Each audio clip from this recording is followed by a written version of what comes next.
Halo, Assalamualaikum. Tolong di subscribe, like, dan nyalakan notifikasinya sehingga channel ini bisa berkembang lebih baik. Terima kasih.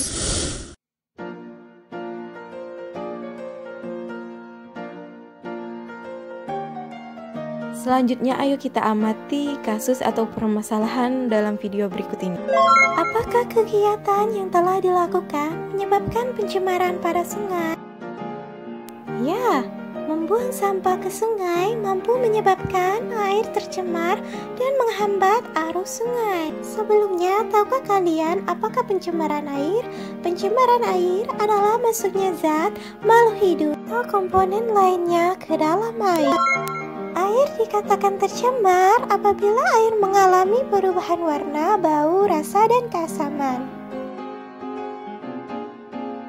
Lihat, sampah yang dibuang ke sungai tadi merupakan salah satu penyebab pencemaran air.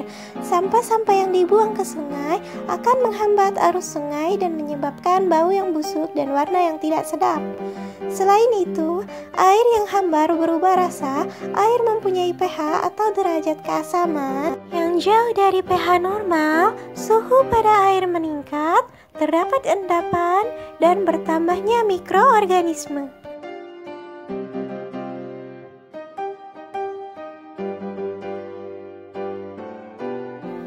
Ayo perhatikan gambar berikut ini. Ini adalah dua kasus yang berkaitan dengan pencemaran air. Di sini ada artikel dari tirto.id, yaitu Gubernur DKI Jakarta Anies Baswedan mengunjungi Kali Sentiong yang sempat dipenuhi oleh busa berwarna putih. Menurut Anies, busa tersebut muncul lantaran limbah rumah tangga. Benarkah pernyataan dari sumber tersebut? Berikan argumentasimu.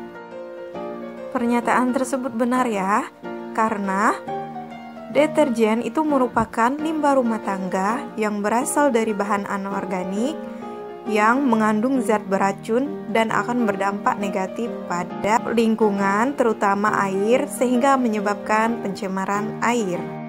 Kemudian kasus yang kedua mengenai pencemaran air, yaitu adalah pembuangan limbah pabrik tekstil yang lemah menyebabkan warna pada sungai tidak normal dan air berbau.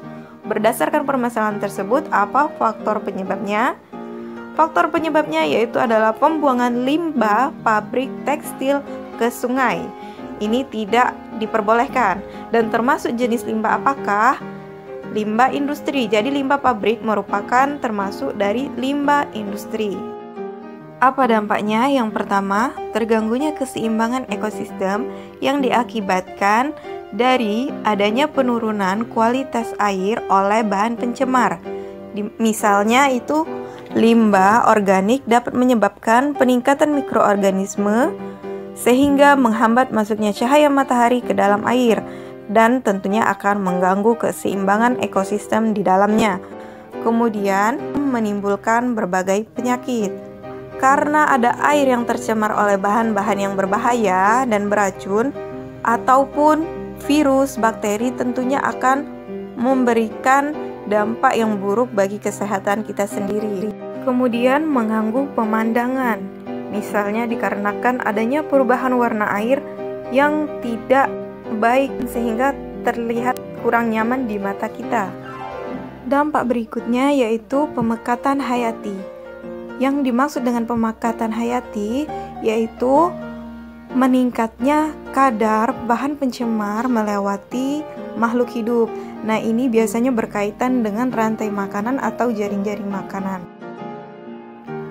Kemudian, bagaimana cara mencegah atau mengatasinya? Yang pertama, dengan membuat kolam stabilisasi yang berguna untuk mengelola air limbah secara alamiah agar air limbah tersebut bisa bersifat netral sebelum dibuang ke aliran sungai.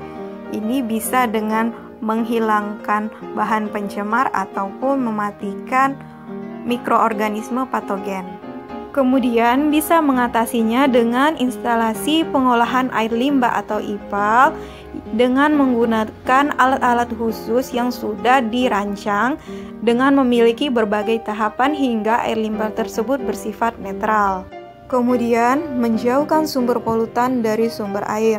Misalnya, pabrik yang menghasilkan limbah itu lebih baik tidak didirikan di dekat perairan.